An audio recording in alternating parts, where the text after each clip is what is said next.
বাজি ধরে বলছি বেশিরভাগ মানুষ এর নাম এখনও শুনেননি বা জানেন না। তাই আগে একটু ইতিহাস দিয়ে শুরু করি। 1940 সালে মানে ব্রিটিশ আমলে ঠাকুরগাঁওয়ের শিবগঞ্জে 550 একর জমির উপর এই ঠাকুরগাঁও এয়ারবেসটি তৈরি করা হয়।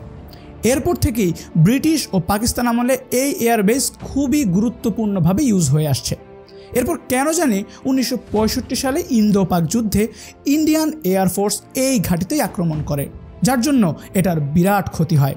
এরপর তো দেশের অনেক ঝামেলা, 69-এর গণ অভ্যুত্থান, 71-এর যুদ্ধে, কিন্তু 77-এ এই এয়ারবেস আবার চালু করা হয়।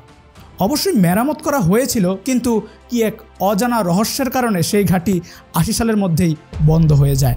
ও এক দুটো কারণ দেখানো হয়েছিল, কিন্তু তা খুবই ছেলে ভোলানো টাইপের। এখন আর ওসবে না গেলাম, এই ব্যাখ্যায় আসি যে কেন এই ঘাঁটি গুরুত্বপূর্ণ। আসলে ঠাকুরগাঁও বিমান ঘাঁটি থেকে চিকেন স্নেকের দূরত্ব মাত্র 30 কিলোমিটার, অর্থাৎ ফাইটার জেট 1.5-2 মিনিটের মাথায় সেখানে গিয়ে একটা তাণ্ডব বাঁধিয়ে ফেলতে পারে।